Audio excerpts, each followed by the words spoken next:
राम और रावण का युद्ध अंतिम चरण में था। रावण दल के बड़े बड़े पराक्रमी योद्धा परास्त हो चुके थे और वीर गति को प्राप्त हो गए। कुंभकर्ण और अहिरावण का भी अंत हो गया। अब रावण का पूरा दारोमदार मेघनाथ के ऊपर टिका हुआ था। रावण के साम्राज्य का विस्तार करने में मेघनाथ की महती भूमिका थी। यहाँ तक कि उसने इंद्र तक को जीत लिया था, इसलिए उसका नाम एक इंद्रजीत भी था। वह अपनी कुलदेवी निकुंभला देवी का परम उपासक था और अनेक दिव्य अस्त्र निकुंभला देवी से मेघनाथ को प्राप्त हुए थे। और उसे एक ऐसा भी वरदान था कि उसे वही व्यक्ति मार सकता है जिसने अपनी निंद्रा पर विजय किया हो और 14 वर्ष तक नहीं सोया हो।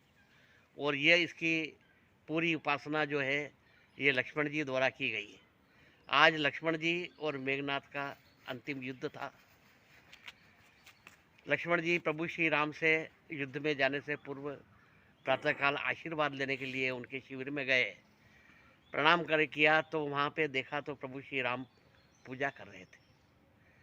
अब प्रभु श्री राम तो स्वयं भगवान है, वो किसकी पूजा करते हैं? प्रभु श्री राम शंकर भगवान की पूजा करते हैं। लिंग थापी विधिवत करी पूजा, शिव समान प्रिय मोहिन दूजा। वे शंकर भगवान की पूजा करते हैं। शंकर भगवान वैराग्य स्वरूप है और प्रभु श्री राम ज्ञान स्वरूप है। ज्ञान हमेशा वैराग्य की उपासना करता है और शंकर भगवान हमेशा पुनि तुम राम राम दिन राती, सादर रटहूँ अनंग राती। और शंकर भगवान दिन रात राम राम का जप करते हैं और प्रभु श्री राम शंकर भगवान की पूजा करते हैं, क्योंकि ज्ञान जो है वो वैराग्य की उपासना करता है, वैराग्य जो है वो ज्ञान की उपासना करता है। यदि दोनों परस्पर एक दूसरे की उपासना करते हैं तभी जाकर यह संसार से तरा जा सकता है। तो मेघनाथ से युद्ध के लिए जब लक्ष्मण जी जा रहे थे तब आशीर्वाद लेने के लिए प्रभु श्री राम के शिविर में आए। प्रभु श्री राम पूजा कर रहे थे, तब उनसे लक्ष्मण जी ने आशीर्वाद मांगा। तब आशीर्वाद तो नहीं दिया श्री राम जी ने, उन्होंने एक भिक्षा पात्र दे दिया कि जाओ सबसे पहले ये पात्र ले जाओ और इसमें भिक्षा लेकर आओ और जो भी सबसे पहले मिले और जो भी कुछ दे वो लेकर के आ जाना। अब लक्ष्मण जी को आज्ञा थी प्रभु श्री राम की, तो मान नहीं रही। भिक्षा पात्र लेकर के वो जब निकले तब वहाँ पे उनको रावण दल का एक सैनिक मिला। उन्होंने वैसे अगर लक्ष्मण जी को ऐसे मिलता तो लक्ष्मण जी उसको देखते ही मार डालते, परंतु उनको तो भिक्षा लेना थी। तो उन्होंने उसे विनम्र से अभिवादन किया और भिक्षाम देही कहा। तब उसने कहा कि कोई भिक्षा मांग रहा है, तो उसको जो दैनिक रसद मिलती थी उसमें से उसने कुछ ड्राई फ्रूट्स निकाले और उनके भिक्षा पात्र में डाल दिए। लक्ष्मण जी वो भिक्षा लेकर के आए, प्रभु श्री राम को समर्पित की।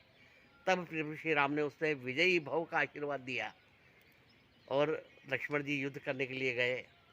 अब युद्ध में मेघनाथ ने निकुंभला देवी से प्राप्त सभी दिव्यास्त्र चलाना प्रारंभ किए।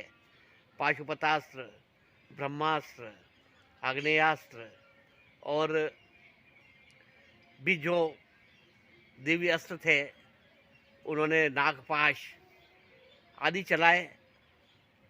जैसे ही जो शस्त्र मेघनाथ चलाता था और लक्ष्मण जी की तरफ आता तो लक्ष्मण जी उस दिव्यास्त्र को देखते और उसे देख करके न प्रणाम कर लेते, तो दिव्यास्त्र उन्हें आशीर्वाद देकर के वापस चला जाता।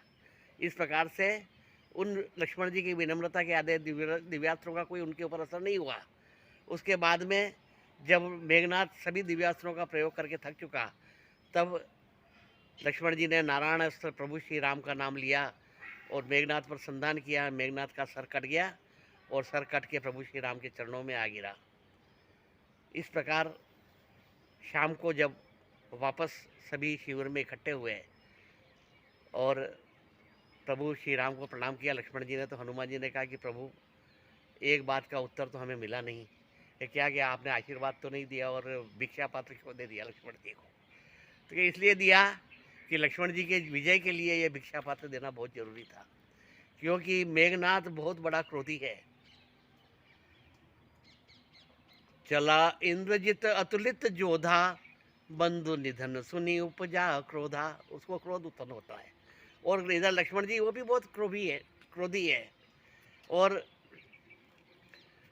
उनका जो कोप जो है वहाँ पे धनुष भंग के टाइम पे हुआ था। लखन सकोप बचन जब बोले, डगमगाई मही दिग्गज डोले। तो दोनों क्रोधी है और क्रोध से क्रोध को नहीं जीता जा सकता है। छूट ही मल की मलई के धोए। क्रोध को निराभिमानता और विनम्रता से ही जीता जा सकता है। यदि ये लक्ष्मण जी को मैं भिक्षा पात्र नहीं देता और इनमें विनम्रता नहीं आती, निराभिमानता नहीं आती और ये दिव्यास्त्रों को प्रणाम नहीं करते तो ये दिव्यास्त्र उनके ऊपर घातक संहार कर सकते थे। परंतु मैंने इसे संदेश दिया कि तुम विनम्र बनोगे तभी तुम जीत पाओगे, और ये विनम्रता का गुण ही लक्ष्मण को आज विजय दिलाया है। इसलिए जो निराभिमानता और विनम्रता है ये मनुष्य के नैसर्गिक गुण है और इससे बड़े से बड़े शत्रु को भी परास्त किया जा सकता है। इसलिए बड़े बड़े संत भी गोचरी करने के लिए, भिक्षाटन करने के लिए इसलिए जाते हैं ताकि उनका जो अभिमान है वो तिरोहित हो, निराभिमानता आए, विनम्रता आए। और जब विनम्रता आती है तभी सभी गुण आते हैं, और जब विद्या तभी आती है। विद्या विनयन शोभते, और विद्या ददाति विनयम। विद्या और विनय यह सभी एक दूसरे के पूरक हैं, और यदि कोई विनयवान नहीं है तो वह कभी भी विद्यावान नहीं हो सकता है। इस प्रकार प्रभु श्री राम ने लक्ष्मण जी को यह संदेश दिया कि तुम यदि विनम्र बनोगे तभी संसार को जीत पाओगे, क्रोध से क्रोध को नहीं जीता जा सकता है। इसलिए लक्ष्मण जी ने मेघनाथ के ऊपर विजय प्राप्त की। उसका एकमात्र कारण था कि वो विनम्र बने।